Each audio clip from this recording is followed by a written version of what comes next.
네, 2026년 새해 첫해 금요 철야 예배입니다. 오늘 말씀은 이사야서 28장 1절에서 8절의 말씀입니다. 이 말씀을 교독하도록 하겠습니다.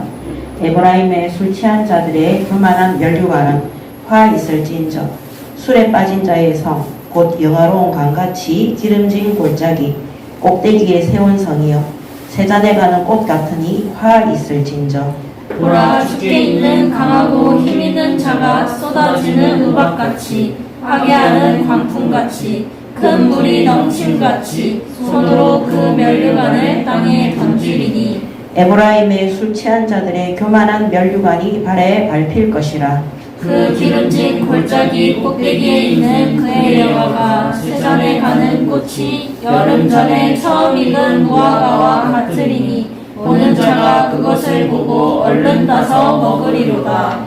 그날에 만군의 여호와께서 자기 백성의 남은 자에게 영화로운 면류관이 되시며 아름다운 화관이 되실 것이라. 재판석에 앉은 자에게는 판결하는 영이 되시며 성문에서 싸움을 물리치는 자에게는 힘이 되시리로다. 그리하여도 이들은 포도주로 말미암아 옆걸음치며 독주로 말미암아 비틀거리며 제사장과 선지자도 독주로 말미암아 옆걸음치며 포도주에 빠지며 독주로 말미암아 비틀거리며 환상을 잘못 풀며 재판할 때에 실수하나니 모든 상에는 토한 것 더러운 것이 가득하고 깨끗한 곳이 없도다. 아멘. 오늘 말씀의 제목은 책망과 성취될 심판입니다. 이 책망은 하나님의 책망입니다. 오늘 28장 1절에 보면 에브라임의 술 취한 자들의 교만한 면류관은 화 있을진저 술에 빠진 자의 성 곧 영화로운 강같이 기름진 골짜기 꼭대기에 세운 성이여 세잔에 가는 꽃 같으니 화 있을진저. 이 에브라임은 요셉의 둘째 아들입니다. 이 요셉에게 므낫세와 에브라임이라는 둘째 아들이 있는데 이 에브라임은 바로 북이스라엘을 대표해요. 그래서 이 북이스라엘 구원받은 성도의 그런 부패와 타락으로 인해서 장차 하나님께로부터 심판받고 멸망할 것을 이사야 선지자가 예언하고 있습니다. 하나님이 갑자기 멸망시키는 것이 아니라 그들에게 많은 선지자와 이런 이사야 선지자와 같은 자들을 보내사 그들이 회개하고 돌이킬 수 있도록 권면하고 하나님께서 말씀을 주셨지만 그들은 듣지 않고 끝까지 부패하고 타락해서 드디어 책망받는 단계. 이 책망은 권면이 아니에요. 반드시 하나님께서 멸망시킬 심판이 이루어질 것을 너희가 이런 심판이 임하는 이유에 대해서 하나님이 책망하는 것입니다.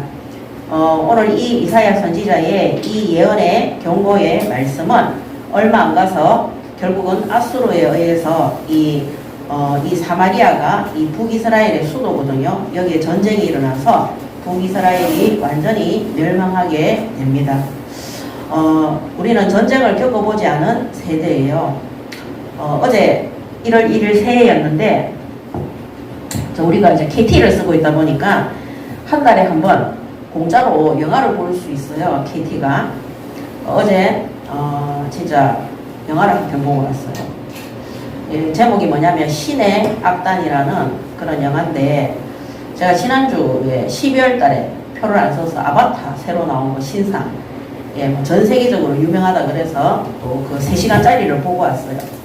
3시간을 보고 왔는데도 아무것도 남지 않아요. 생각도 잘 안 납니다. 근데 어제 신의 악단이라는 그 한국에서 만든 영화를 보고 왔는데 제가 지금까지 제가 영화 광이거든요. 원래 진짜 영화를 많이 봤는데 옛날에는 제가 교회 개척하기 전에는 영화 새로 나오면은 그거 다 봤던 사람이에요. 제가 지금까지 영화를 보면서 하나님 앞에 북한 선교를 놓고 전쟁 속에 있는 국가를 놓고 울면서 제가 계속 울면서 기도하면서 봤던 영화가 처음이에요. 이게. 그래서 돈을 내서라도 신의 악단을 꼭 보러 가셨으면 좋겠습니다. 물론 실화는 아니지만은 탈북하는 사람들의 그 고증을 통해서 만든 영화예요. 북한에 교회에 그 김일성 엄마가 다니던 교회를 모티브로 해서 그 교회가 국제사회에 북한은 공산주의만 주장하는 것이 아니라 종교의 자유가 있다. 이거를 보여주기 위해서 만든 그거를 이제 보존하는 교회인 거예요. 그래서 그 교회에서 북한의 그 영화의 내용 그거예요. 북한의 경제가 위기가 왔으니까 많은 국제 인사들을 초청을 해서 우리가 기독교 실제 하나님을 종교의 자유가 있는 그런 국가로 찬양단을 만들어서 악단을 만들어서 그들에게 찬양으로 발표를 해서 국제 다른 나라의 큰 강대국에 돈을 좀 빌리자, 얻어 쓰자. 그게 이제 그런 영화의 모티브로 해서 이제 시작이 되어졌어요. 근데 저는 그 영화가 언제 개봉을 했냐면은 12월 31일 날 며칠 전에 아랫게 개봉을 했어요. 근데 우리 어저께 이제 새해 첫날 우리 교육자들하고 같이 가서 봤는데 제가 영화가 끝나고 난 다음에도 한동안 할 말이 없었어요. 제가 그 영화를 보면서 정말 북한 선교를 위해서 저는 북한 사람들 사역을 많이 했고 그 다음에 북한 그 탈북자들 가정에 들어가서 예배도 드렸고 그다음에 실제 탈북자 고위 간부층에 있는 사람들이 또 신학교에 다닐 때 제 옆에 짝지로 같이 신학 공부하면서 지금 목사 된 사람도 있고. 그런데 이 북한에서 나온 사람들이 이 자유를 찾아서 이 대한민국에 왔는데 그들이 행복해야 되는데 거의 다 불행해. 북한 사람들이 이 하나원에 우리나라에 탈북에서 들어오면 하나원이라는 곳에서 6개월 동안 훈련을 받고 취업도 되고 1년 정도 꾸준하게 그 직장을 다니면은 LH 아파트도 줘요.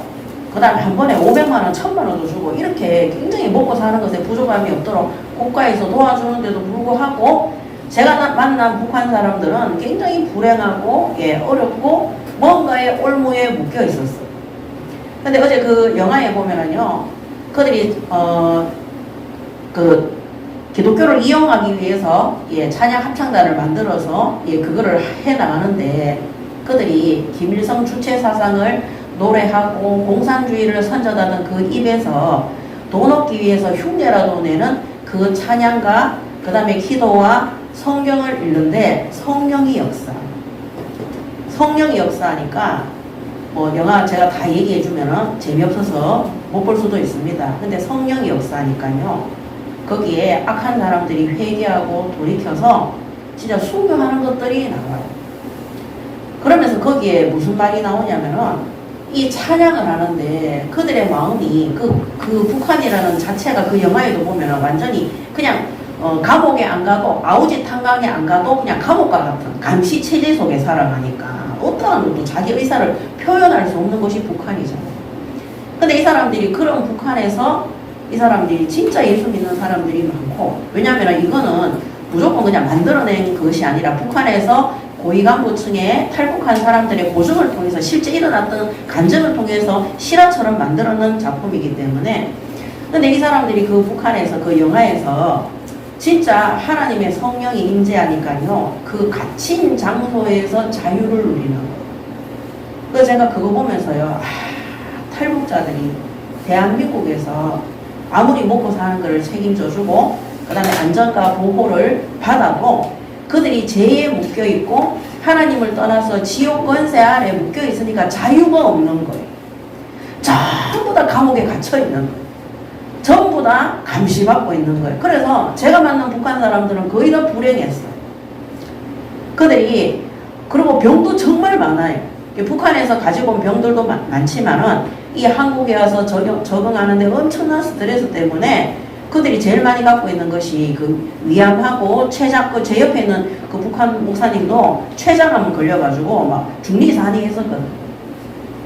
그래서 제가 어제 그 영화를 보면서 지금도 우크라이나, 모슬렘이나 저 사우디 쪽에는 우리 26나라 우리가 놓고 기도하고 있지 않습니까? 이 전쟁 속에 있는 국가들은 자유가 없는 거. 언제든지 누구든지 거기서 높은 사람이 죽으면 항의도 못하는 거. 어제 그 영화에도 가차없이 사람을 죽이는데도 때리고 죽이고 뭐 총쏘고 이렇게 하는데도 거기에 우리 같으면 난리가 나죠. 막 소송 걸고 막 그죠? 뭐 심판 그 재판 내렸는데 판사 잘못됐다 하고 항소하고 막 1차 2차 항소하고 막 이렇게 하잖아요. 이번에 뉴스에 보니까 박수홍 그 부모하고 형하고 형수가 재산을 뭐 100억 가까이로 횡령을 했는데 박수홍 법이 만들어졌어요.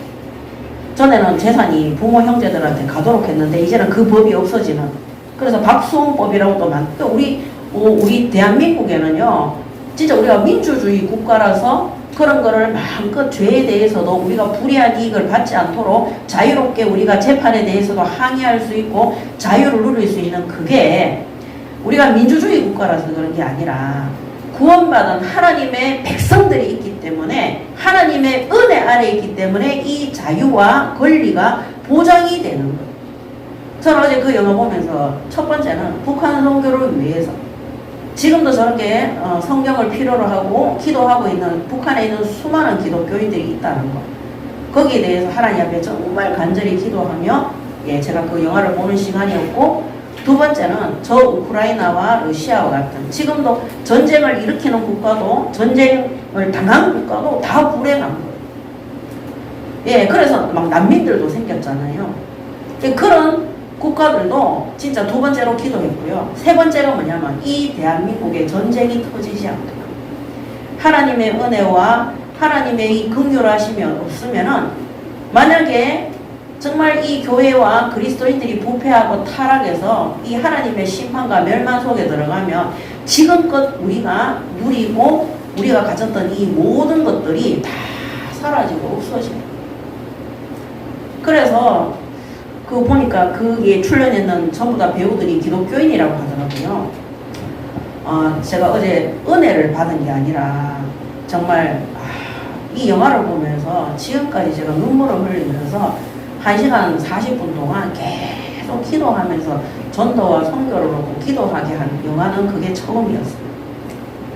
많은 기독교인들이 그 영화를 보고 전부 다 수없이 눈물을 흘리고 하나님 앞에 감사하고 평점이 9.8인가 거든요. 그렇게 나오기가 힘들거든요.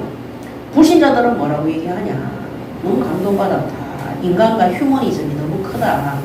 그런데 성경 읽는 거 하고 통성기도 하고 너무 기도하는 게 많이 나오고 찬양이 많이 나와서 우리가 의도적으로 전도 당하는 것 같아서 기분이 좀 나빴다. 그 외에는 영화가 너무 잘 됐다는 거죠. 저는 1월 1일 날 새해 첫날 12월 31일 날 2025년 12월 31일 날 그 영화를 개봉하게 하신 하나님, 1월 1일 날 이 영화를 보게 하신 하나님, 정말 전도 선교에 방향 맞추지 않으면, 영혼 구원에 방향 맞추지 않으면 결국 우리가 세상에 뭡니까? 부패와 타락과 권력과 하나님을 대적하는 믿는 성도들이 그렇게 되는 거예요. 결국에는 이 땅에 재앙이 올 수밖에 없습니다.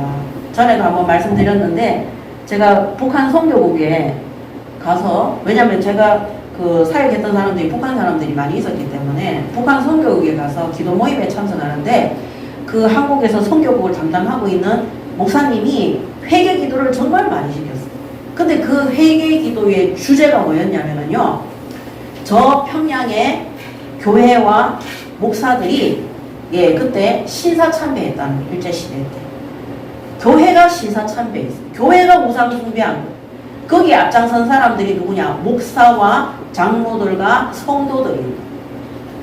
하나님 앞에 대놓고 우상숭배하기를 결단한 그날로부터 이 평양이 부흥회가 일어나서, 과거에는 한국의 예루살렘이라 할 정도로 예수 믿는 사람들이 엄청나게, 그 평양 대부흥회에는 너무 많은 사람들이 참여를 해서 그때 당시에 세계 뉴스에 나올 정도로 어마어마한 부흥이 일어났던 곳이 바로 북한이었다. 근데 그 북한이 일제의 압박 속에서, 그죠? 뭡니까? 신사참배를 천황을 섬기라고 했을 때 한국, 지금으로 말하면 한국 기독교 총회 같은 데에서 전부 다 우리가 신사참배하겠다고 결단을 했고요.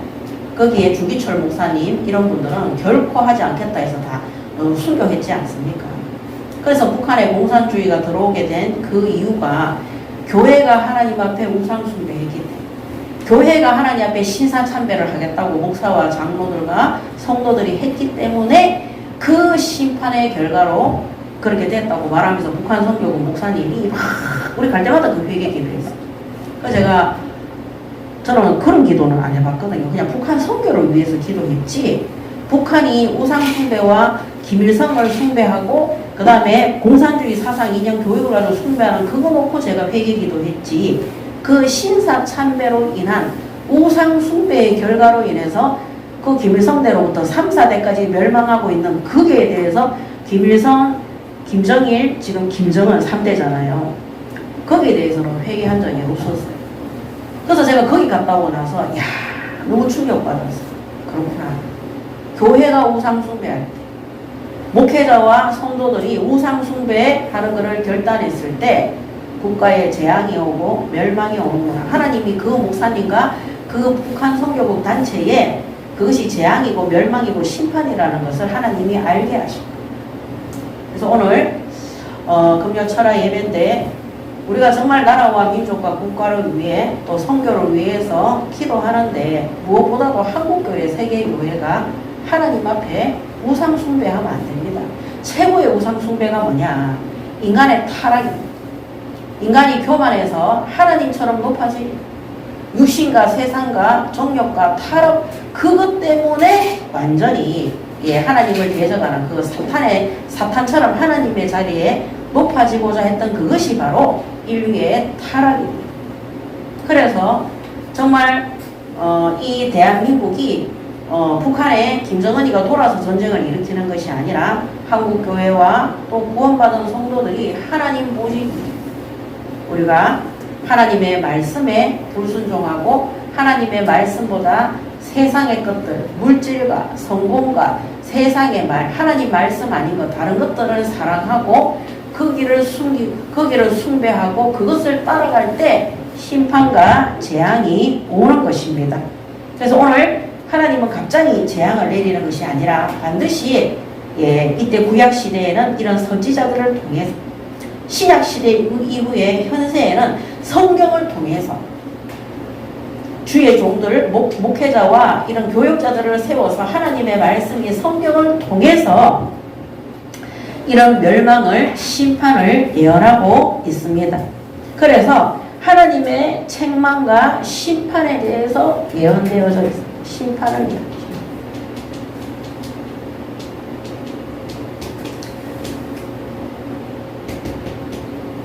그래서 28장 1절에서 8절에 보면은 1절에 에브라임의 술 취한 자들의 교만한 멸류관은 그랬어요.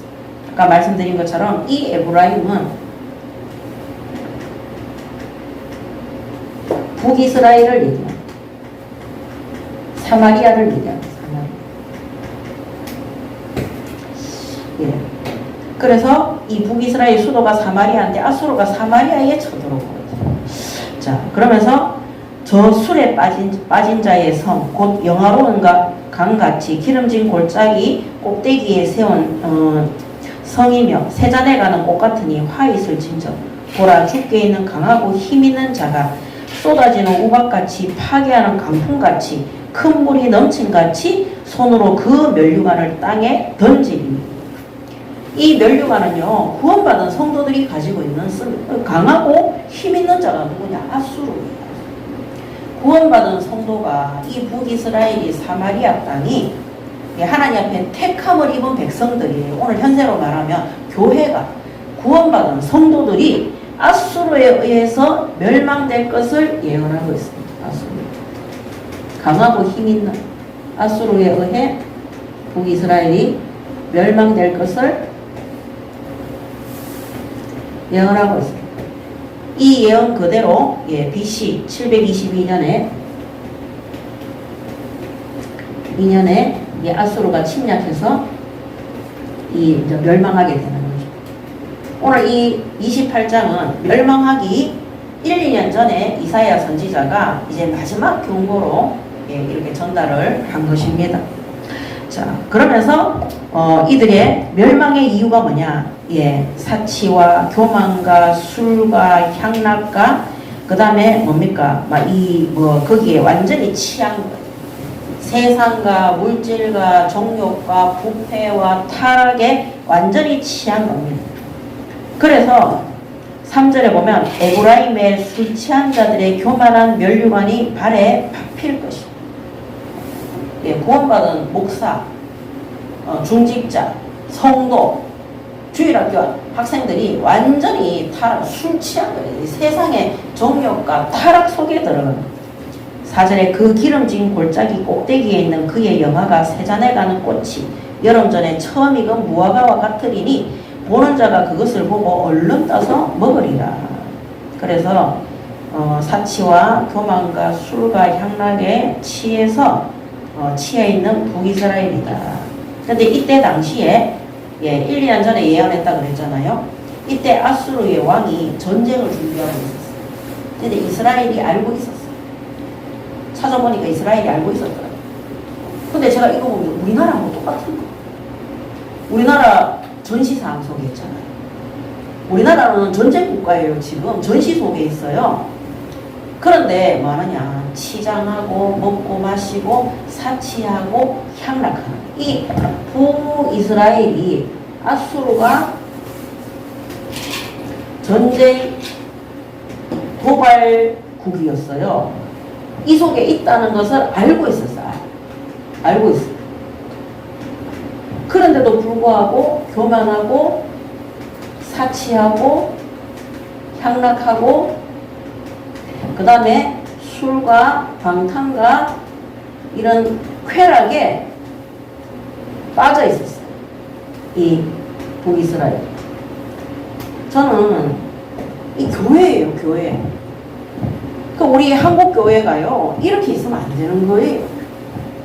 예. 북한은요, 언제든지 전쟁을 준비하고 있습니다.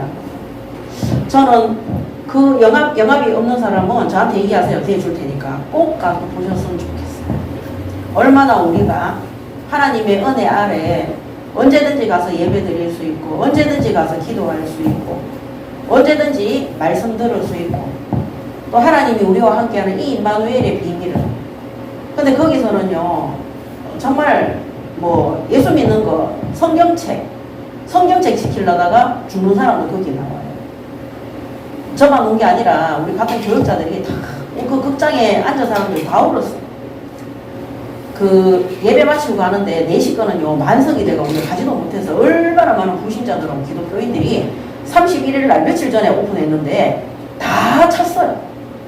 뭐 6시 반 것 같다니까요. 6시 반 맞나요? 갔는데 진짜 있잖아요. 제가 하나님 앞에 우리가 전도하지 않으면, 선교하지 않으면 우리가 하나님 앞에 방탕하고 사치스럽고 향락을 꿈꾸고 우리가 교만하는 속에 있는 그 속에 있으면 대한민국 멸망하겠구나. 이 땅에 재앙이 올 수밖에 없겠구나.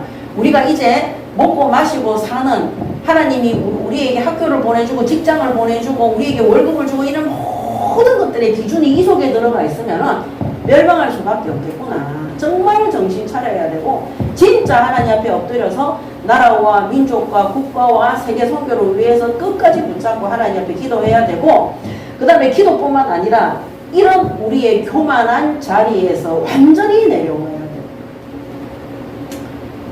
돼요. 정말 북한 사람들한테. 그래서 저는 한국에 나와 있는 이 탈북자들이 왜 그렇게 많은 혜택을 받으면서 왜 그렇게 사람들이, 여러분 저 서울에 가면은 이태원이 있어요. 이태원. 제가 신학교 다닐 때 있잖아요. 그 이태원에 옛날에는 외국 사람들이 많이 있는 곳이잖아요. 지금은 거기에 북한 여자들이 다 장악을 하고 있다고 그랬어요. 거기서 막 몸파는 북한 여자들이 한국에 오면 국가에서 지원을 그래 많이 해주는데도 다 그거 방탕하게 쓰고요. 그래서 저는 그때마다 있잖아요. 그 사람들이 정신 못 차렸다고 생각했는데 사실은 제가 어제 그 영화를 보면서 이 사람들이 예수 그리스도로 말미암은 이 영혼의 자유함이 없으니까 자유가 있는 민주주의 국가인 대한민국에서 온갖 자유를 누려도 그들은 여전히 묶여있고 여전히 재앙 속에 있고 여전히 멸망 속에 있다는 것을 정말 저는 어제 그 영화를 통해서 깨달았어요. 그리고 내가 받은 이 구원이 얼마나 축복이고 가치 있는 것인지. 그래서 제가 영화 홍보를 위해서 온 건 아니지만은 저는 우리 하우교회 성도분들이 아마 많은 기독교인들한테, 불신자들한테 지금 막 소문이 막 나고 있는 것 같아. 꼭 봤으면 좋겠어. 연휴에 꼭 봤으면 좋겠고, 주말에 보셨으면 좋겠고, 시간이 날 때 가서 꼭, 내일 토요일인데 가서 보세요. 가서 보시고, 저는 하나님의 음성을 들었으면 좋겠습니다. 그건 불신자들이 만든 영화가 아니라 하나님이 만드신 영화인 거예요. 우리 작년에 2025년도에 한국에서 만든 애니메이션, 기독교 애니메이션이 전 세계를 강타했어요. 그거하고 색깔이 좀 달라요. 저는 그 영화를 보면서 그때는 은혜 받았어요. 눈물이 나고 은혜 받았어요. 근데 이번 영화는요, 하나님 앞에 전도와 선교를 결단하는 시간이었고, 그때는 그 영화를 보면서 막 기도하고 이런 건 아니었어요. 이번에는요, 정말 우리가 구원받은 성도가 바르게 서지 않으면은 어느 날 이 땅에 전쟁과 재앙과 멸망이 오면 우리도 저들처럼 너무너무 비참해요. 그 북한이. 근데 사실은 북한이 우리가 그 영화에서 보는 것보다 더 비참하거든요. 그래서 아수르가 전쟁 도발 국가라는 것을 이스라엘 민족이 알고 있으면서 이 이스라엘은요, 하나님의 택함 받은 백성들이, 구원받은 성도들이, 그런데 육신의 사치와 향락과 정욕을 위해서 살아가는 그런 상태에서 하나님이 이사야 선지자를 보내서 교만하다. 여러분, 이렇게 살면은요, 뭐가 무너집니까? 도덕과 윤리와 그 다음에 사회 질서, 정의, 이런 것들이 다 타락하고 무너지는 거예요. 그러니까 목사가 성폭행을 해도 괜찮다, 복음이면 끝났는데 이렇게 하는, 악한 일을 하고 도둑질을 하는데도 그리스도 예수 안에서 십자가에서 우리의 과거, 현재, 미래의 죄까지 다 끝났다, 이렇게 얘기해요. 근데 아셔야 되는 게 하나님이 그 음성을 다 듣고 있어요. 하나님께서 정말 구원받은 목회자와 성도들과 이들의 음성을 다 듣고 있는 거예요. 저는 교회 다니는데 구원받았는지 모르고, 그럼 불신자는 불신자의 죄로 인해서 멸망받아요. 자, 그래서 어떻게 됩니까? 이 베드로전서 2장 11절에서 12절.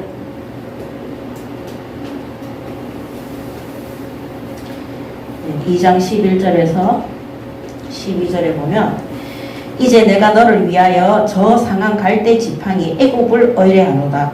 사람이 그것을 의지하면 그의 손에 찔려 들어갈지라. 애굽의 왕 바로는 그에게 의뢰하는 모든 자에게 이와 같으니라 그랬어요. 자, 요게 애굽과 똑같습니다. 애굽. 실제 북이스라엘은요, 애굽이나 이런 강대국들을 의지했어요. 그 증거, 그들의 사치와 교만과 술 취함과 향락과 우상 숭배들을 다 배운 거예요. 그래서 내가 너를 위하여 저 상한 갈대 지팡이 애굽을 의뢰하노다. 이 이스라엘 민족이 애굽의 것을 따라, 애굽이 회개하고 이스라엘이 믿는 하나님을 믿고 의뢰하고 따라오는 것이 아니라, 구원받은 성도가 저 불신자들이 말하는 성공과 불신자들이 말하는 향락과 쾌락과 물질과 그런 음란과 타락을 기준 삼아 따라가고 그거를 믿고 의지하는 거예요. 그 하나님이 그런 자들은 반드시 심판받고 멸망받을 것을 말하고 있습니다. 그래서 그의 손에, 그러면서 상한 갈대 지팡이 애굽을 의뢰하는구나. 저 상한 갈대 지팡이라고 해요.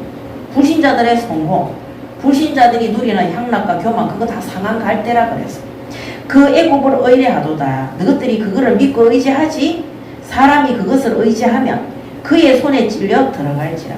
너희가 믿고 의지했던 그 애굽에 오히려 찔림을 당할 것이다. 너희들이 물질을 믿고 의지하느냐? 너희들이 세상 성공을 믿고 의지하느냐? 너희들이 그 사람의 말을 듣고 의지하느냐? 결국에는 그것들이 너희들을 찔러서 애굽이 오히려 이스라엘을 공격해서 무너뜨리게 할 것이다. 그 말이에요. 그래서 애굽의 왕 바로는 그에게 의뢰하는 모든 자에게 이와 같으니라. 이게 뭐냐? 이 애굽의 이것들이 결국에는 이들이 하는 일이 큰 성공과 명예와 향락과 교만을 주는 것 같지만, 결국에는 이들이 하는 일이 이스라엘을 무너뜨리는 그 일이니라. 그래서 아셔야 되는 게, 교회가요, 돈이 있어야 세계 선교할 수 있다. 돈이 있어야 교회가 복음전 그게 우리가 믿고 의지하잖아. 결국 그 돈 때문에 교회에 분란이 일어나고 멸망이 일어나요. 구원받은 성도가요. 그래서 5번 하나님의 명령과 법도와 규례에 우리가 순종하는 그것이 진정한 축복인 거예요. 우리가 세상 사람들이 말하는 성공, 기회, 세상 사람들이 말하는 그런 것들 있잖아요. 그게 뭐냐? 상한 갈대. 그들이 말하는 성공과 그들이 말하는 그런 대단한 것들이 결국에는 심판 속에 들어가는 것들.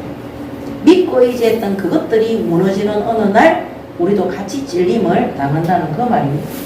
그래서 오늘 이 이스라엘의 심판은 이들의 교만과 사치와 향락과 애국을 추종하고 세상을 따라가는 그것으로 인한 하나님의 심판에 대해서 말씀하고 있고 결국에는 아수르를 통해서 강하고 힘있는 이 아수르는 맨날 전쟁만 하러 다니는 국가예요.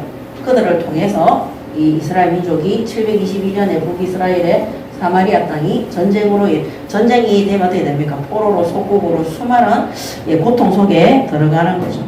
그 다음에 28장 7절에 보면 그리하여도 이들은 포도주로 말미암아 옆걸음치며 독주로 말미암아 비틀거리며 제사장과 선지자도 독주로 말미암아 옆걸음치며 포도주에 빠지며 독주로 말미암아 비틀거리며 환상을 잘못 풀며 재판할 때에 실수하나니 모든 상에는 토한 것 더러운 것이 가득하고 그들이 깨끗한 곳이 없도다 그랬습니다.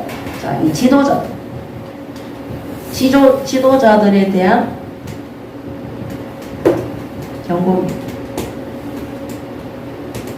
7절에서 22절까지.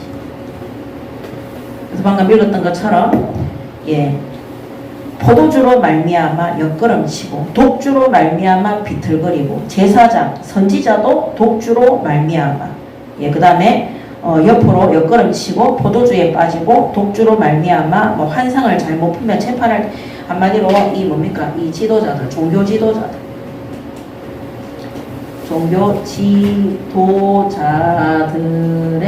대한 경고예요. 쉽게 말하면 이런 선지자, 제사장, 오늘 여기 나와 있잖아요. 그 다음에 오늘날 이 시대에는 목사, 전도사, 부목사, 교역자들, 장로 이런 사람들에 대한 경고인 거예요.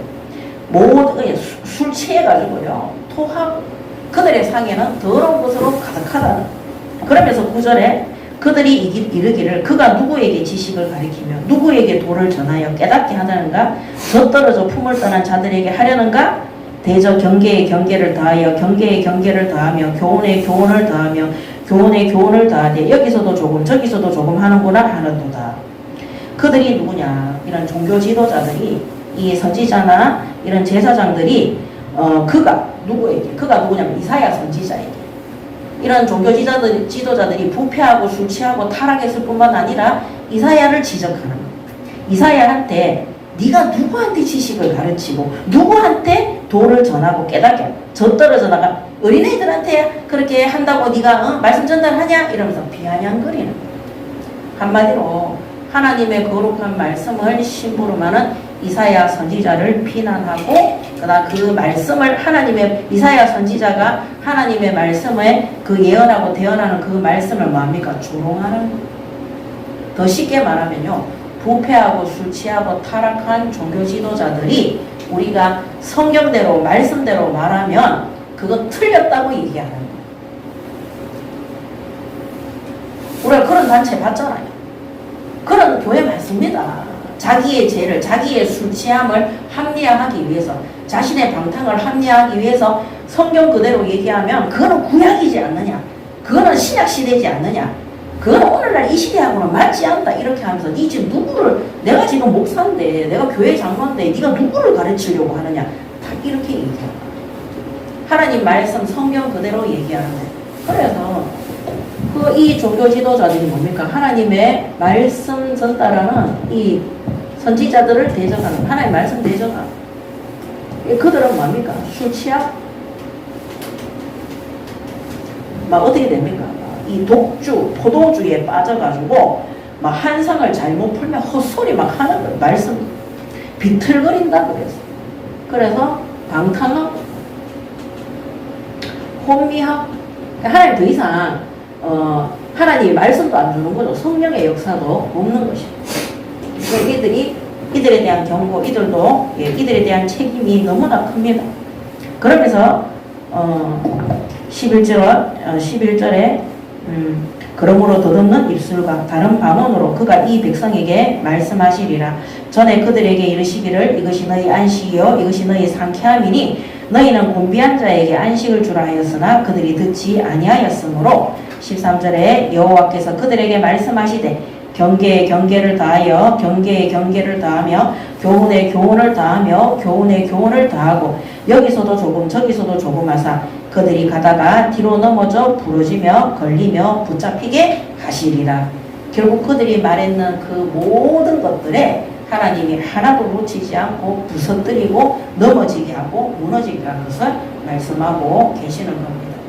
그래서 주의 종들은 하나님의 부르심을 입어서 말씀 신부로 많은 교역자들은 하나님 앞에 말씀 변질시키고 변경하고 그 다음에 술 취하거나 교만과 타락과 방종 속에 들어가고 범죄를 저지르면 절대 안 되는 겁니다.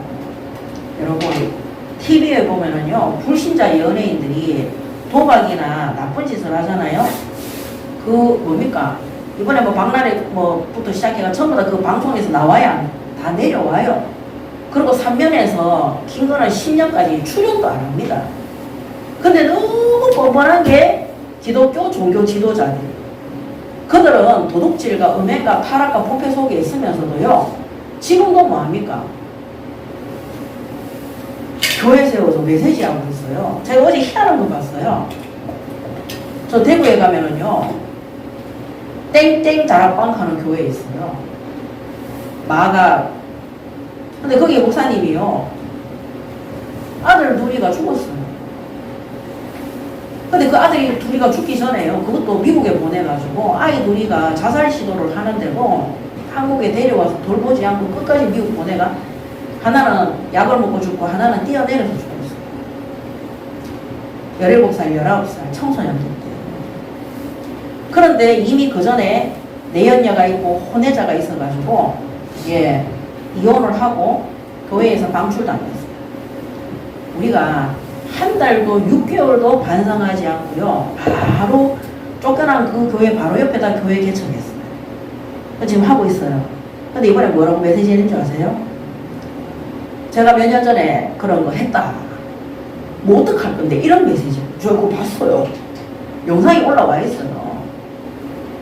지나가는 건데 인간은 실수하지 않냐. 여러분 구원받은 성도가 하나님 앞에 죄를 너무 가볍게 생각하고요. 너무 교만하고요. 너무 타락된 거예요. 하나님을 알지 못하는 불신자들도 연예인들도 공인들도 나쁜 짓을 하고 잘못된 짓을 하면 그 자리에서 내려와요. 정말 특히 이런 하나님의 말씀, 이 영적인 지도자 역할을 하고 있는 목사가 잘못을 했을 때는 진짜 이거는 범죄라는 것으로 들어갔을 때는요, 그 자리에서 내려와야 되고, 하나님 앞에 회개하고 성도들 앞에 잘못했다고 하고, 그 책임을 져야 되는 거예요. 법에 대한 심판도 받고. 근데도 불구하고 그런 기준이 없는 거예요. 그래서 하나님이 첫 번째로, 종교 지도자들에 대한 그들의 멸망에 대해서 경고하고 있다. 오늘 우리 하우교회에 저도 목사지만은 일평생 동안 하나님 앞에 우리가 부패하고 타락하고 교만하고 우리가 죄악 가운데 들어가지 않도록 우리 자신을 살피고 하나님 앞에 정직히 행하시기 바랍니다. 아멘. 저는 정직이 정말 중요하다고 생각해요. 우리가 정직하지 않는 마음을 가지고 있잖아요. 언젠가는 거짓말하게 되고 도둑질하게 되고, 도둑질하면 정직하지 않으면 도둑질하게 되고, 그러면 하나님 어떻게 하느냐 다 드러나게 합니다. 이따가 말씀 다 나오는 백주대야에 하나님이 드러나게 해서 부끄러움을 당하도록 하신다고 말씀하셨어요. 우리 하우교회 성도분들이 아니고 우리 교역자들은 정직했으면 좋겠어요. 첫 번째 하나님 앞에, 두 번째 자기 자신 앞에, 그러면 세 번째는요, 모든 사람들 앞에 정직하게 됩니다. 그래서 잘못된 것이 있으면 진짜 하나님 앞에 정직하게 내 자신의 죄를 아뢰고 회개해야 돼요. 두 번째는 나 자신 앞에도 정직해야 돼요. 내가 나를 속이면 안 되는 거예요. 나만 배려하고 나만 위하면 안 되는 겁니다. 왜냐하면 하나님은 알고 계시고 반드시 죄를 간과하지 않기 때문인 것입니다. 그래서 종교 지도자들은 진짜 하나님 앞에 자기 자신 앞에 정직, 그럼 어떻게 되느냐, 사람 앞에도 정직하게 설 수 있는 것입니다. 물론 실수할 수 있고 잘못할 수 있습니다. 그렇지만 그 실수와 잘못을 내가 인간이기 때문에 그렇지 않냐 이러면서 거짓말하면 안 되는 거예요. 하나님 앞에 정직하게 회개하고 자기 자신한테도 거기에 대해서 정직하게 인정을 하고 다시는 그렇게 하지 않도록. 그래서 사마리아 여자도 예수님이 뭐라 했습니까? 죄를 용서하시고 다시는 가서 같은 죄를 짓지 말라고 말씀하셨어요. 죄를 덮으라고 얘기한 적이 없는 겁니다.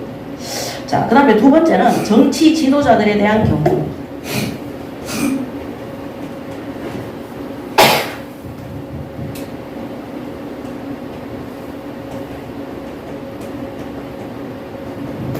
그게 14절에서 22절입니다. 이거는 7절에서 13절까지. 14절에 보면 이러므로 예루살렘에서 이 백성을 다스리는 너희 오만한 자여, 여호와의 말씀을 들을지어다. 너희가 말하기를 우리는 사망과 언약하였고 수월과 맹약하였은즉 넘치는 재앙이 밀려올지라도 우리에게 미치지 못하리니 우리는 거짓을 우리의 피난처로 삼았고 허위 아래에 우리를 숨겼음이라 하는도다. 예, 사단과 결탁했고, 예, 세탁했고, 그 다음 뭐라 했습니까?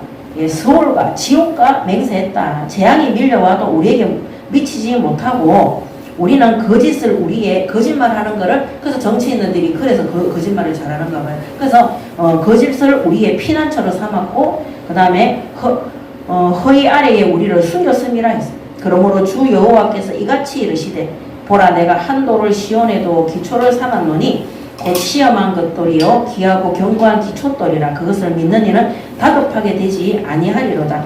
나는 정의를 측량줄로 삼고 공의를 저울줄로 삼으니 17절에 우박이 거짓의 피난처를 소탕하여 물이 그 숨는 곳에 넘칠 것이며 너희가 사망과 더불어 세운 언약이 패하며 수월과 더불어 맺은 맹약이 서지 못하며 넘치는 재앙이 밀려올 때에 너희가 그것에게 밟힘을 당할 것이라 그랬습니다. 그것이 지나갈 때에 너희를 잡을 것이니 아침마다 지나가며 주야로 지나가리니 소식을 깨닫는 것이 오직 두려움이라. 계속해서 재앙과 멸망이 아침 저녁으로 들이닥치는데 정신이 없는 거예요.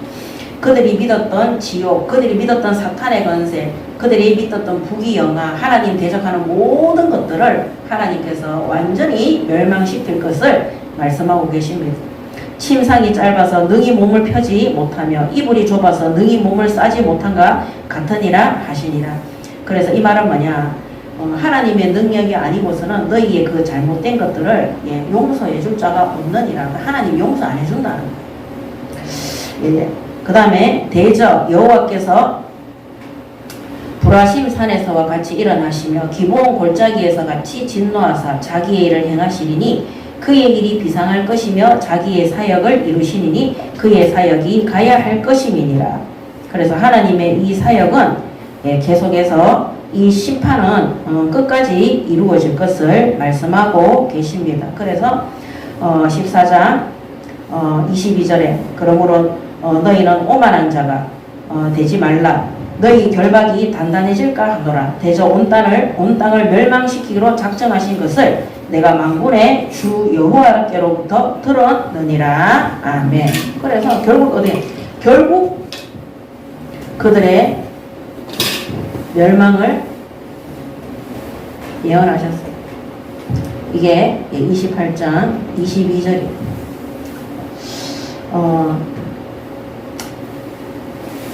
에스겔서 33장 6절에 그러나 칼이 임함을 파수꾼이 보고도 나팔을 불지 아니하여 백성에게 경고하지 아니하므로 그 중에 한 사람이 그 이만한 칼에 제거당하면 그는 자기 죄악으로 말미암아 제거되려니와 그 죄는 내가 파수꾼의 손에서 찾으리라. 파수꾼이 뭡니까? 그 적군들이 들어오지 않도록 파수하고 그 일을 담당해야 되는데 딴짓하고 있는 거예요. 그래서 죽게 되면 그 죄악을 네 손에서 찾으리라 그래요. 지도자들이 종교 지도자들이든 정치 지도자들이든 이 지도자들이 자기의 사명과 할 일들을 놓치고 방탕하고 술 취하고 타락과 이 속에 있을 때 하나님께서 그 죄는 파수꾼의 손에서 그들의 죄에 대해서 하나님이 반드시 갚으실 것을 말씀하고 계십니다. 사무엘하 12장 9절에서 12절입니다. 유명한 거죠. 나단 선지자가 다윗 왕에게 찾아와서 이 바세바 사건에 대해서 다윗이 바세바라는 여자를 차지하기 위해서 다윗은 정치 지도자예요. 왕이니까.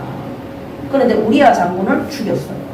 그리고 바세바하고 뭡니까? 간통했어요. 음행하고. 자, 9절에 그러한데 어찌하여 내가 여호와의 말씀을 업신여기고 나보기에 악을 행하였느냐? 내가 칼로 햇사람 우리아를 치되 암몬 자손의 칼로 죽이고 그의 아내를 빼앗아 내 아내로 삼았도다. 이제 내가 나를 업신여기고 햇사람 우리아의 아내를 빼앗아 내 아내로 삼았음즉 칼이 내 집에서 영원토록 떠나지 아니하리라 하셨고 여호와께서 또 이와 같이 이르시기를 보라 내가 너와 내 집에 재앙을 일으키고 내가 내 눈앞에서 내 아내를 빼앗아 내 이웃들에게 주리니 그 사람들이 내 아내들과 더불어 백주에 동침하리라. 너는 은밀히 행하였으나 나는 온 이스라엘 앞에서 백주의 이 일을 행하리라 하셨나이다 하니. 자, 다윗은 숨어서 그 악한 일을 했는데 하나님은 나단 선지자를 통해서 이스라엘 민족 전체 이 일로 인해서 이스라엘에 전염병이 돌아서 수만 명의 사람들이 죽게 되고 다윗도 하나님 앞에 그 자녀가 죽는 심판. 그리고 어떻게 됩니까? 자기 아들, 큰 아들도 죽는 심판.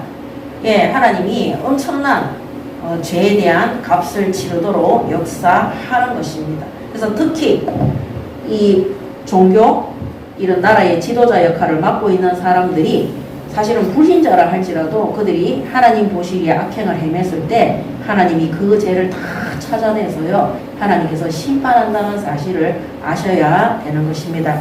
그래서 이런 말씀들을 통해서 우리 교회의 종교 지도자들 또 이 국가를 맡고 있는 정치 지도자들이 하나님 앞에 바르고 정직하게 또 하나님이 맡기신 이스라엘과 백성들과 또 구원받은 성도들을 위해서 바르게 사역해야 될 것입니다. 세상의 술과 향락과 또 부귀영화에 취해서는 안 될 것입니다. 결론입니다. 자, 마지막 결론에 보면 농부에 대한 비유가 나옵니다.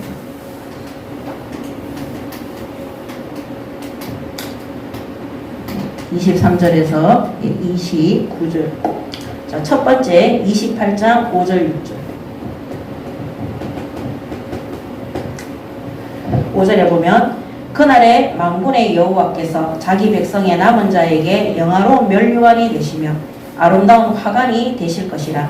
재판석에 앉은 자에게는 판결하는 영이 되시며 성문에서 싸움을 물리치는 자에게는 힘이 되시리로다. 아멘. 자, 이런 에브라임 북이스라엘 구원받은 성도들의 이런 지도자들과 이 성도들, 특히 이 지도자들의 타락과 부패 때문에 이스라엘 백성들에게 악영향이 미치는 거예요. 그렇지만 참된 성도들에게는 하나님께서 영화로운 관이 되시고 멸류관, 그 다음에 아름다운 화관이 되실 것이라. 그래서 하나님이 참된 이때에도 종교 지도자나 정치 지도자들이나 이스라엘의 부패와 타락을 쫓지 않고 하나님 앞에 바르게 선 참된 성도들에게는 멸류관과 화관이 준비되어 있음을 약속하고 있습니다. 아멘. 그래서 우리는 하나님 보시기에 참되고 한마디로 정직한 이스라엘 성도들이 될 수 있도록 올해 2026년을 시작하시기 바랍니다. 아멘. 그래서 6절에 보면 재판석에 앉은 자에게는 판결하는 영이 되시며, 그래서 하나님이 판결하는 영이 되시는 거예요. 판결하는 영. 그러니까 우리가 잘못했는지 안 했는지 참된 성도인지 누가 판단하느냐? 하나님이 판결하시고, 우리가 믿음을 지키고 신앙을 지키는 그 남은 자들에 대해서 하나님이 판단하시고 재판하시는 판결관이 되어서 멸류관과 화관을 준비해, 한마디로 응답과 상급을 준비해 놓으시는 거죠. 그 다음에 성문에서 싸움을 물리치시는 자에게는 힘이 되시리로다. 아멘. 그래서 구원받은 성도들에게 힘이 되시는 하나님. 박해를 받아 그 영화 꼭 보시기 바랍니다. 제발 좀 보세요. 제발 돈 아깝다고 멀다고 안 가고 이라 하지 말고 제발 좀 보세요. 거기에 나오는 성경 구절들이 정말 중요한 것들이 많이 나오고요. 마지막에 한 사람이 순교하는데 진짜 하나님께서 그 사람의 그 독백과 고백 속에 진짜 하나님 앞에 우리가 올바른 복음, 이 참 성도가, 이 정직한 성도가 된, 왜 불신자들이 교회를 비난하는 줄 압니까? 정말 이렇게 하고 있으니까, 이런 종교 지도자들이나 교회 성도들이 악하게 사니까, 부패하고 향락적으로 쾌락적으로 사니까 그렇게. 근데 정말 참된 성도로 정직한 이스라엘로 서면은요, 하나님께서 우리의 정직하고 올바른 이 신앙생활을 통해서 이방과 전 세계 안장에 복음의 문들이, 전도의 문들이 열릴 수 있도록 하나님이 힘 주시고 능력 주실 줄 믿습니다. 아멘. 그래서 28장 23절에 보면 너희는 귀를 기울여 내 목소리를 들어라. 자세히 내 말을 들어라. 파종하려고 가는 자가 어찌 쉬지 않고 갈기만 하겠느냐? 자기 땅을 개간하여 고르게만 하겠느냐? 지면을 이미 평평히 하였으면 소이향을 뿌리며 대이향을 뿌리며 소맥을 줄줄이 심으며 대맥을 정한 곳에 심으며 기리를 그가에 심지 아니하겠느냐? 이는 그의 하나님이 그에게 적당한 방법을 보이사 가르쳤음이니라. 소이향은 도리깨로 떨지 아니하며 대이향은 수레바퀴로 굴리지 아니하고 소이향은 작대기로 떨고 대이향은 막대기로 떨며 곡식은 부수는가 아니라 늘 떨기만 하지 아니하고 그것에 수레바퀴를 굴리고 그것을 말굽으로 밟게 할지라도 부수지는 아니하나니 이도 만군의 여호와께로부터 난 것이라. 그의 경영은 기묘하며 지혜는 광대하니라. 아멘. 오늘 하나님이 자기 땅을 개간하여 씨를 뿌리는 거예요. 여기 보면 소이향도 뿌리고 대이향도 뿌리고 귀리도 뿌리고 대백도 뿌리고 보리 이런 것들이죠. 그래서 28장 23절에서 보면 이 씨 뿌리는 농부가 밭을 간 농부가 바로 하나님이시죠. 그럼 이 씨가 누구냐? 이 씨가 바로 성도들이에요. 성도들. 이스라엘의 백성들인 거죠. 그래서 하나님이 우리에게 밭을 준비하시고 하나님이 이 곡식이 무르익을 수 있도록 하나님께서 씨를 뿌리는 겁니다. 근데 이 씨에 보면은 소이향, 대이향, 귀리, 대맥. 그래서 구원받은 성도는요, 누가 택하는 거예요? 하나님이 택하시고. 하나님이 우리에게 구원의 씨를 뿌리시고 우리를 택해서 구원받은 성도가 될 수 있도록 하나님께서 우리를 어떻게 하냐? 경영하시고. 하나님이 우리에게 복음의 씨를 부어주시고, 근데 중요한 거는 뭐냐면은요, 이거를 통해서 하나님이 뭐 하느냐, 나중에, 얘들이 자랐을 때, 28절에 보면, 27절에 보면, 소이향은 도래끼로 떨지 아니하며, 대이향은 수레바퀴로 굴리지 아니하고, 소이향은 짝대기로 털고, 대이향은 막대기로 털고, 곡식은 부수는가 아니라 이랬어. 떨기만 하지 않고 그것을 수레바퀴로 굴리고 말국으로 밟게 한다 그랬어. 이게 뭐 하는 거냐? 추수 때가 돼서 다 알곡들을 추수하잖아요. 추수할 때 어떻게 해야 돼? 탈곡을 하는 거예요. 탈곡. 자, 하나님이 성도들을 탈곡하십니다. 이 성도들이 온전히 천국 백성으로 들어갈 수 있도록, 하나님의 축복 속에 들어갈 수 있도록 탈곡하는 거. 이 탈곡이 뭐냐? 책망, 연단, 시험. 전에도 말씀드렸지만 불신자들은 자기 죄 때문에 망하고 사탄들에게는 구원이 없고 구원받은 성도들에게 이 탈곡은 하나님의 연단과 시험과 책망을 통해서 그들이 다 부서져요, 안 부서져요? 부서지잖아요. 부서지도록 하는 겁니다. 부서진 이후에 어떻게 합니까? 그들을 다 모아서 천국으로 축복의 자리로 하나님께서 인도해 가시는 것입니다. 그래서 마태복음 3장 12절에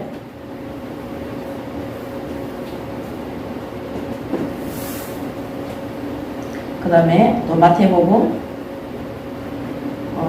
13장 24에서 30절 마태복음 3장 12절에 손에 키를 들고 자기의 타작마당을 정하게 하사 알곡은 모아 곳간에 들이고 쭉정이는 꺼지지 않는 불에 태우시리라. 아멘. 예수님이 하신 말씀이에요. 알곡은요 그 껍데기를 다 떨어서 깨서 알곡을 모아야 되는 거예요. 자, 그 다음에 마태복음 13장에 예수께서 그들 앞에 또 비유를 들어 이르시되 천국은 좋은 씨를 제밭에 뿌린 사람과 같으니 사람들이 잘 때에 그 원수가 와서 곡식 가운데 가라지를 덧뿌리고 갔더니 싹이 나고 결실할 때에 가라지도 보이거늘 집 주인의 종들이 와서 말하되 주여 밭에 좋은 씨를 뿌리지 아니하였나이까? 그런데 가라지가 어디서 생겼나이까? 주인이 이르되 원수가 이렇게 하였구나. 종들이 말하되 그러면 우리가 가서 이것을 뽑기를 원하시나이까? 주인이 이르되 가만두라. 가라지를 뽑다가 곡식까지 뽑을까 염려하노라. 둘 다 추수 때까지 함께 자라게 두라. 추수 때에 내가 추수꾼들에게 말하기를 가라지는 먼저 거두어 불사르게 단으로 묶고 곡식은 모아 내 곳간에 넣으라 하리라. 아멘. 결국에는 이 탈곡의 과정을 통해서 하나님은 구원받은 성도들을 영원한 심판 속에 넣는 것이 아니라 결국에는 천국으로 하나님께 돌아올 수 있도록 인도하는 것으로 이 말씀을 마무리 짓고 있습니다. 그러면서 29절에 만군의 여호와께로부터 난 것이라 그의 경영은 기묘하며 지혜는 강대하리라. 아멘. 이 모든 일에 지혜와 능력이 누구에게 있다는 겁니까? 하나님께 있는 것입니다. 모든 지혜와 능력이 이 모든 지혜와 능력이 결국에는 어디에 있느냐? 하나님께 있다는 것을 믿으시기 바랍니다. 아멘. 저는 제가 간증을 준비하지 않습니다. 간증을. 말씀만 준비합니다. 말씀만 준비하는데도 간증을 할 때가 있어요. 그럴 때마다 막 옛날에 머리 다치 뜯으면서 내가 왜 제가 간증을 준비했다면 제 입을 때릴 필요가 없잖아요. 왜냐면 그 메시지에 간증을 미리 준비했기 때문에 제가 제 자신을 책망할 일이 없어요. 항상 말씀만, 제가 이 노트에 보면 다 말씀밖에 안 적혀 있어요. 말씀만 딱 준비해요. 말씀만 딱 준비하는데 그 말씀에 대한 사례가 메시지를 하다 보면 하나님이 생각나게 하고 어떨 때는 아무 생각도 없는데 튀어나올 때가 있어요. 그래서 그 사례를 제가 하면서도 제가 나 정말 대박, 혹시 내가 했는 이 간증 때문에 저 사람들이 시험 들지 않을까? 내가 말했는 이 사례 때문에 누가 시험 들지 않을까? 나는 그 사람들을 꼭 집어서 얘기한 게 아닌데 나도 모르게 사례가 나올 때가 정말 많아요. 그래서 제가 혹시 사례를 말할 때 오해를 안 하셨으면 좋겠어요. 저는 사례 준비를 안 한 지 우리 교회가 개척한 지 10년, 올해가 10년째인데 저는 8, 9년 전부터 사례 준비를 안 해요. 왜냐면 제가 메시지하고 난 다음에 그 메시지를 들으면 제가 사례나 간증을 이렇게 얘기하면 막 너무 힘들어요. 제가 왜 내가 막 잘난 척 하는 것 같고 내가 그런 응답 받는 거 자랑하는 것 같고 막 그래서 사실은 저는 이거 녹취 있잖아요. 녹취. 그게 제일 좋아요. 내 목소리가 안 느껴서. 그건 읽으면 되잖아요. 그래서 저는 항상 말씀만 딱 준비하고 성경 구절만 딱 준비해요. 근데 메시지를 하다 보면 하나님 뜬금없이 사례가 간증으로 나올 때가 있습니다.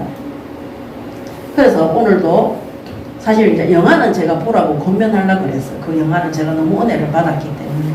그래서 제가 혹시 올해 2026년도 새로 시작하면서 제가 말씀을 드리는 거예요. 제가 강단 말씀이나 주중 예배를 심부름할 때 제가 했는 사역이나 그 다음에 여러분들의 사역에 대해서 어떤 간증이나 사례를 얘기할 때 그거 제가 준비한 거 아닙니다. 믿어주시기 바랍니다. 아멘. 옛날에 그런 것 때문에 시험 들어가 전화 오시는 분도 있었어요. 목사님은 왜 나에 대해서 그렇게 생각해서 메시지 하는 거 아니냐고. 아닙니다. 절대 사례 준비를 안 합니다. 왜냐면 그 사례가 메시지를 하다 보면 내 생각과 판단 갖고 하는 것처럼 보일 때가 있어요. 왜냐면 제가 메시지 했는 거 들어보면 그래서 막 제가 입 때리고 막 머리 때리고 내가 미쳤지 그때 그 말을 왜 했지 막 이럴 때가 되게 많기 때문에 아예 사례 준비는 1도 하지 않습니다. 안 하는데 메시지 하다 보면 말씀 심부름 하다 보면 나와요. 그래서 제가 제일 많이 붙잡고 하는 기도가 사도행전 2장 4절이에요. 성령의 말하게 하심을 따라서 하나님의 뜻대로 강단 심부름하게 해달라고. 그래서 그거 사례나 간증하고 난 다음에 강단에서 내려와서 제가 사람들 불러가 거기에 대해서 사례에 대해서 설명해요 안 해요? 단 한 번도 그 끝이에요. 강단에서 말씀 심부름하고 나면. 그래서 그거 오해를 안 해주셨으면 좋겠고 제가 오늘 수영하러 가서 큰 거 하나 깨달았어요. 큰 거 하나 깨달았는데 누가 저한테 와서 뭐 수영이가 잘한다고 얘기를 했어요. 근데 제가 너무 감사하다고 얘기하면서 근데 제가 눈이 잘 안 보여가지고 하니까 그 강사 선생님이 저보고 어머 그래서 항상 인상을 팍 쓰고 있었네요 이렇게 얘기하고 그거 제가 깨달았어요. 제가 얼굴 인상이 더러운 게 아니라 제가 평소에 잘 웃고 있거든요. 수영장에 가서 렌즈 없이 제가 눈이 마이너스예요. 제가 0.1도 안 됩니다 눈이. 그래서 평상시에는 렌즈 빼고 안경을 안 쓰면 아무것도 잘 안 보여요. 그러니까 수영장에 가서 수경을 밀어 올리면 어떻게 됩니까? 수경은 제가 도수 있는 수경을 쓰거든요. 아무것도 안 보여. 근데 이제 강사가 설명하는데 수경 쓰고 있을 수는 없잖아요. 그래서 강사 선생님이나 다른 사람들 얘기할 땐 제가 이렇게가 있거든요. 집중해서 이게 동작을 봐야 되니까. 그래서 제가 오늘 깨달았어요. 아, 내가 이거 눈이 안 보여서 내가 인상을 쓰고 있구나. 근데 상대방들은 뭐라고 생각하냐면 내가 성격이 안 좋아서 인상 쓰고 있다. 이렇게 생각하는구나. 아, 내가 이거 다음 주에 수영하러 가서 내가 얘기를 한 명 한 명 다 내가 오해를 풀어야 되겠다. 그 생각을 했고요. 그 다음에 오늘 제가 사례 간증 얘기도 절대 제가 미리 말씀을 드리는 거. 원경 목사가 말씀 메시지 하다가 어떤 사례나 간증을 할 수 있어요. 절대 미리 준비한 거 아니라는 거.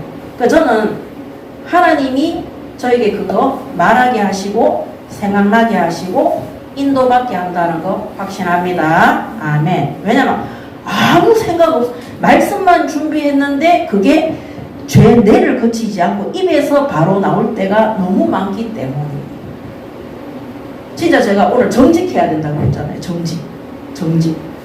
절대 저는 사례나 간증을 준비하지 않습니다.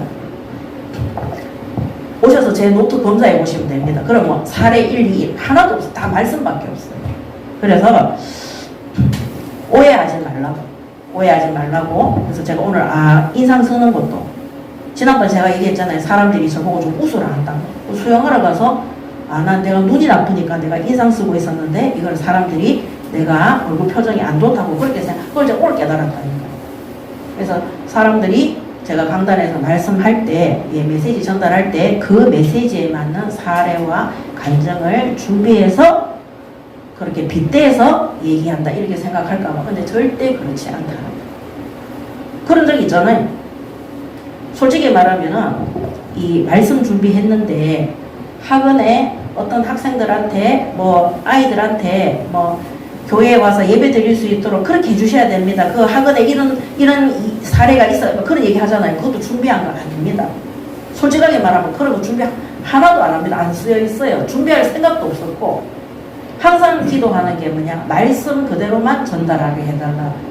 그래서 말씀 전달하다가 사례가 많이 나온 날은 하나님 주권을 인정하면서도 제가 괴로워요. 왜 이렇게 쓸데없는 말 많이? 근데 그거 어쩔 수가 없어요. 그래서 오늘 책망과 성취된 심판입니다. 오늘 하나님이 이렇게 예언한 모든 말씀들이 BC 722년에 아수르의 침략에 의해서 북이스라엘의 사마리아 땅이 멸망했으면 지도자들도 다 멸망하는 거.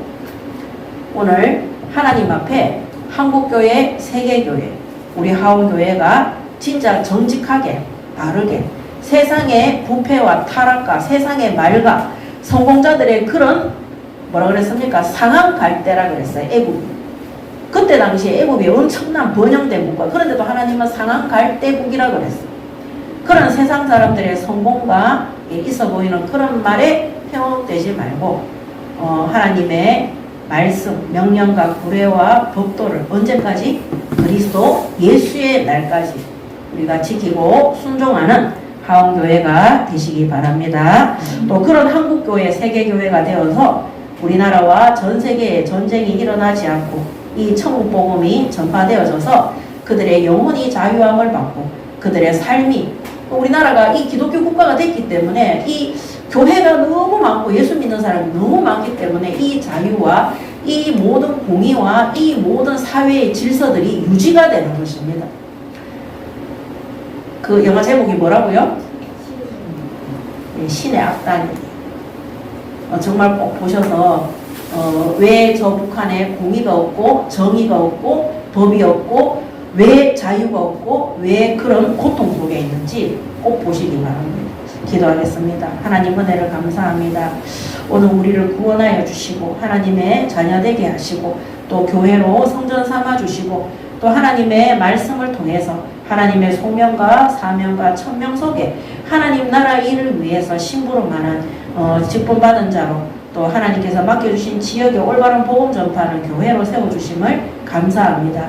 주님 부리시는 그날까지 그리스도 예수의 날까지 변질되지 않고 부패하지 않고 교만하지 않고 술 취하지 않고 타락하지 않고 방탕하지 않고 오직 진리의 복음과 하나님의 말씀과 명령에 순종하고 복종하며 하나님의 뜻에 합당한 교회로 성도로 끝까지 심부름하고 쓰임받는 하원교회 모든 성도들과 부대들 될 수 있도록 축복하시고 인도하여 주시옵소서. 감사드리며 우리 주 예수 그리스도 이름으로 기도드립니다. 아멘.